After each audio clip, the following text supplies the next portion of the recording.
You've just accessed Hardware is Forever, your source for the expert insights, ideas, and innovations you need to do more in the electronics manufacturing industry. From optimization to operations, join us as we put the pieces together for a better approach to manufacturing. Let's go. Welcome back.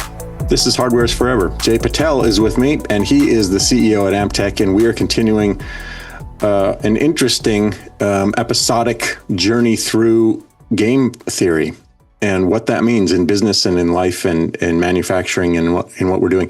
Jay, let's talk now about the prisoner's dilemma, which is a function of a concept in game theory. What is the prisoner's dilemma, and what's its context as this is a focal point for you? Yeah. So, before we go forward, the people who are out there who actually have studied game theory and understand it are probably going to be like, "You have no idea, Jay, what you're saying." We say that all the time with this stuff. Like I know, and you are 100% right. And I think this is our journey. Now, otherwise, when are we going to sit down and read about this stuff, talk about this stuff? So yeah, we're figuring out where we go. I'm fumbling and bumbling real time. This is the foundational game or thought experiment that is done when trying to understand prisoner's dilemma. So, and really, if you look at it a little bit more, it is, they call it prisoner's dilemma and they posit it in a way that people can understand it. But really, if you look at it, it's just an analogy for the cost of self-protection, or the opportunity cost, or the true cost of self-protection versus something else. So basically, we're going to, in any of these game theory things, there's a zero-sum game, and then there's a positive-sum game. And I think that's what it is, right? Positive sum. Yep. Yeah. So right now, we're going to be talking about how that applies to the prisoner's dilemma. So it's like known. Anybody who's done game theory, they know about the prisoner's dilemma. So just talk about it is, there's these two prisoners, and they both get things like if you turn on the other guy, you'll get out. If you turn on the other guy, you'll get out. And at the end of the game, if they would have just kept their mouth shut, they both would have won and got out. So that is a positive sum game where they did not turn on each other. And negative sum game is that I should turn before he does, because then I'm going to get out. And at the end of the day, that positive sum, that zero sum game, it was still less. I think it was still less advantageous if they would have just not turned on each other. So the whole idea is when we think we are talking about self-protection and self-preservation, whether it is, and we talk about prisoner, the whole idea is they may have done something wrong to put themselves in that situation, but it can be done conversely too, whether I am out there in the world or in the universe, and I am just trying to protect myself. And if that means that I hurt somebody else, then I'm okay with that. And that is the zero-sum game. So it's really zero sum versus positive sum. And we see that a lot in business and interactions with individuals. Whenever there's a purpose, anybody has a purpose, which everybody should have. The idea is that how can I make this purpose not a zero-sum game, but a positive sum game? Because if you make it a zero-sum game, like I said, you're going to put all the casinos out of business by just beating them all, or nobody's going to want to play poker with you anymore.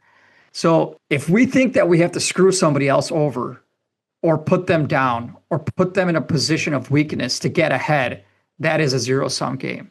And eventually that game does not work, because scenarios where I am the strongest person and I beat everybody in arm wrestling one-on-one, then all the guys who I beat are going to get mad at me and make sure that I don't play again. And that's just being nice, because they don't want to lose against me anymore. And in the bigger scheme of things, you can see a lot of people who are dictators or tyrants or kings that did not care. And, at certain times they did lose their lives, even though they amassed wealth, amassed power. But at the end of the day, the people stood up for themselves and cooperated for a positive sum game. You happen to be the loser in that particular game. So I think in business, we look at it the same way. partnerships, we have to be vulnerable, but that vulnerability is powerful. We have to think that we need to collaborate and not get the best deal and put the person in a position of weakness. We all have to be able to win from the situation.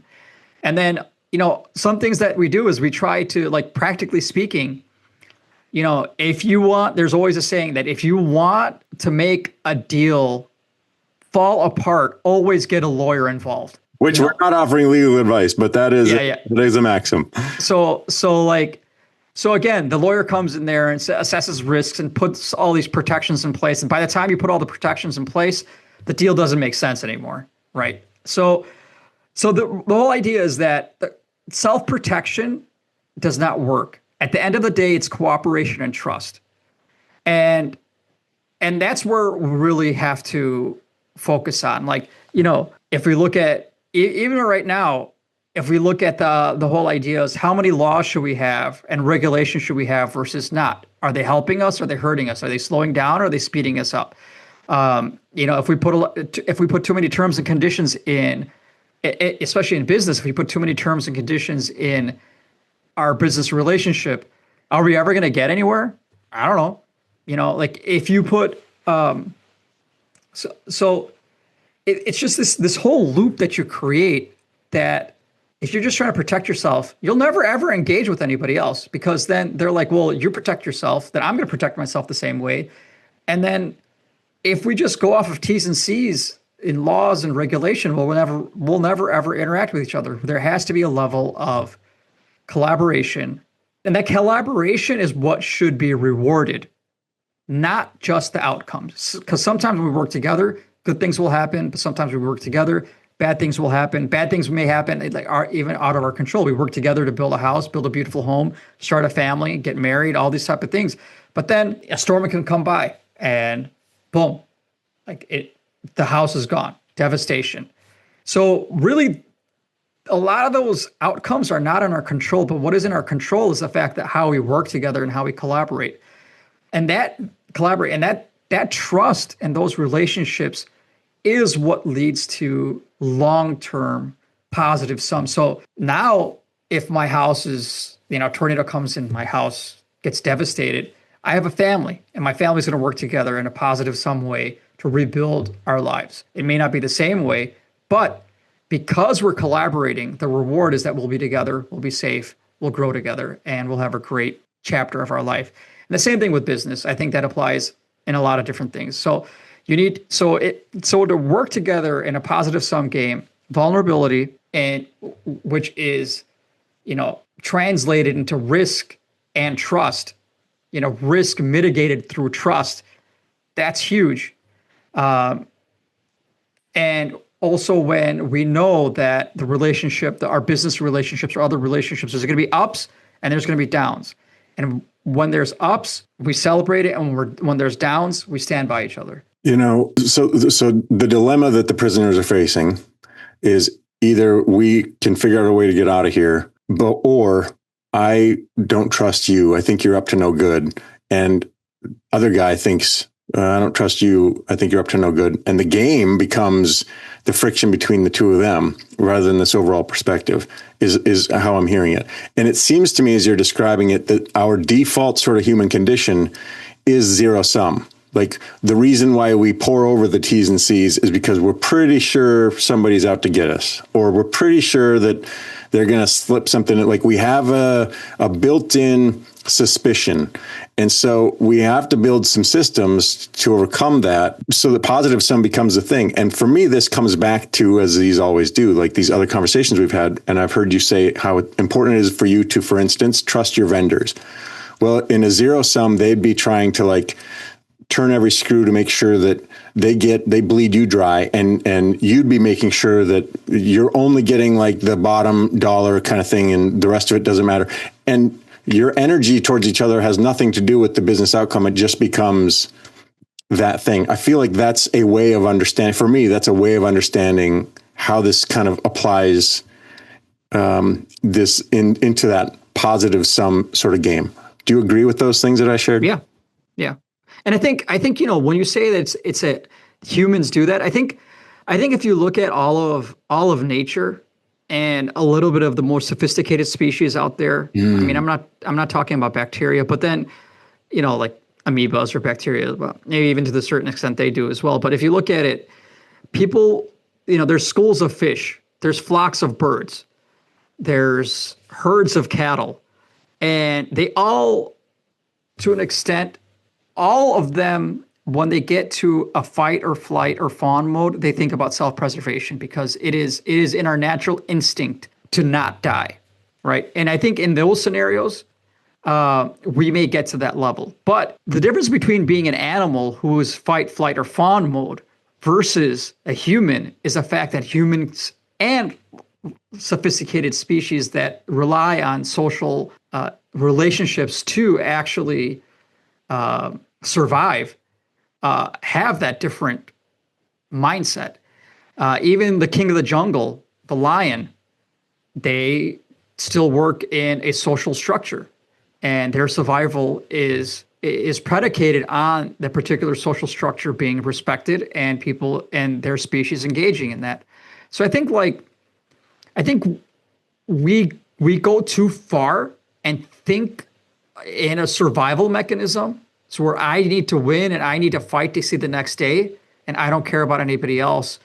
But the beautiful thing about people, the species that are social species, especially humans, and especially in this game that we call life, is that collaboration and trust gets us significantly further and significantly faster than if we try to do it on our own. Because what can you do on your own? Even if you wanted to make $1 million or $1 billion, you can't do it on your own. Like, you would need other people. Like, even if you find that much gold in the ground, like, are you going to dig it up by yourself? No, you can't. Like, you just cannot. Even if you have a phenomenal idea that's going to change the world, you can't do it by yourself. You just can't. And that comes back to, if you're trying to mine the gold yourself, you will get none of it. You will spend a ton of energy on something that if you would have brought some people in, you could have figured out how to sort of share these things. In other words, when we put that sort of thinking to it, we can all achieve a thing, or none of us can achieve a thing. Correct. Jay Patel is the CEO at Amtech. This is fascinating stuff. I'm looking forward to our next conversation. Thanks, Jay. Thanks for joining us. And a special thanks to our subscribers and followers. Consider becoming one today wherever you get your podcasts or on YouTube. Hardware is Forever is designed, tested, engineered, and built by the manufacturing experts at Amtech. Learn more and let us help you envision your next project with a free Design for Manufacturing assessment at buildamtech.com/DFM.